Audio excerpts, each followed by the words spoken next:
just a quick review of the LiftAid shoulder pulley. So if you're looking to increase your shoulder range of motion, make it more flexible or get rid of stiffness, this is one device you might want to consider looking into. Basically what it does is it uses one arm to pull down and it raises up the other arm. So if you have trouble raising one arm, that's really where situations a lot of people are using these things. If you have one bad arm, like say you just had surgery on it, or it's stiff, or you have frozen shoulder or shoulder pain, you just can't lift it up on its own, use the other arm to help you out.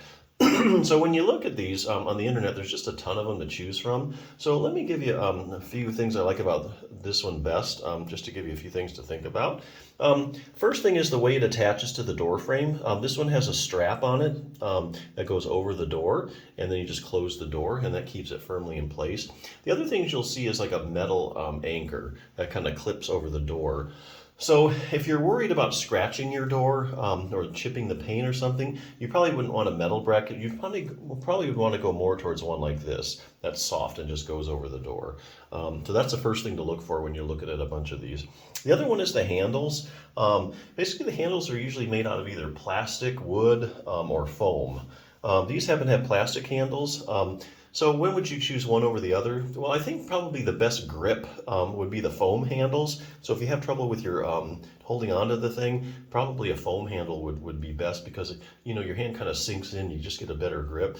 On the other hand, if you're worried about things like cleaning it and hygiene and stuff, foam handles are really harder to clean. So for instance, if you were getting this for like a physical therapy clinic where a bunch of patients were using it, you probably wouldn't want a foam handle. You probably would want either the wood or the plastic ones, because you could wipe them off and clean them easier.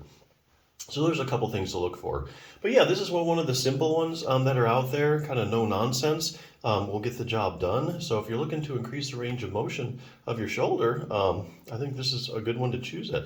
Now, there's a couple other things if you're just trying to get your shoulder in better working order. Besides flexibility, which is the main emphasis here, shoulder pulleys really don't strengthen your shoulder very much unless you're really, really weak.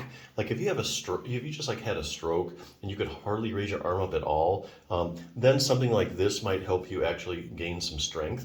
But other than that, this is all about flexibility. Flexibility is just kind of one component of having, a perfectly working shoulder. There's a couple other things I want to show you real quick that you can do for your shoulder besides flexibility. The first one, let's see, just basic anatomy. Oh, this book is Bulletproof Your Shoulder. That's where I'm getting all this information from. Oh, let's see here. Okay. Okay, step one, create a highly stable joint. So your shoulder joint, besides having to be flexible, it also has to be very stable. And here we're talking about strength. In particular, we're talking about strengthening your rotator cuff. Your shoulder joint is a ball and socket joint, but unlike the hip is also a ball and socket joint, but it's a deep ball and socket joint. So it gets most of its stability just from the bony structure, unlike the shoulder, which is a very shallow ball and socket joint. Shoulder depends heavily on the muscles to support it and keep it into place. And of all the muscles that do keep your shoulder joint in place, the rotator cuff is really the one that does that. You've heard of like dislocated shoulders a lot more than you do like a dislocated hip. That's because of just the architecture of your shoulder joint. So here again, rotator cuff strengthening.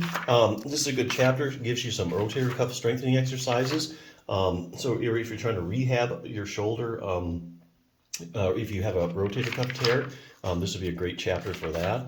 Also, if you have impingement syndrome, strengthening your rotator cuff is key to getting rid of impingement syndrome, because you keep that ball in the socket and it doesn't have a chance to ride up and impinge the structures there.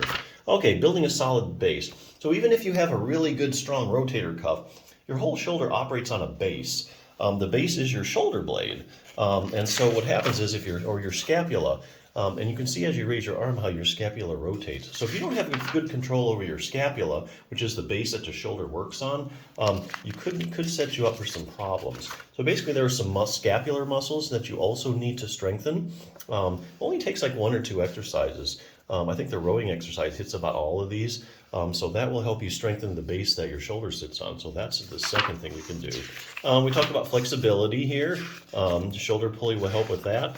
There are also like 4 critical motions. There's 4 main motions of your shoulder. I mean, obviously your shoulder can move in a lot of different directions, but there's 4 critical ones that you have to have. So this will show you those. Last thing is proprioception. They're finding that a lot of people with shoulder problems, if you have rotator cuff pathology, stiff shoulders, you're not very flexible, unstable shoulders, shoulders that dislocate, problems like that, they find that research look at proprioception is your position sense, and they're finding that people with these kinds of issues don't have decreased proprioception. So basically, this will give you an exercise for that. So those are really the main components of a perfectly functioning shoulder. Just to give you some other tools that put in your toolbox to work on your shoulder. But if you're looking for a shoulder pulley, I think this is a good one. So definitely check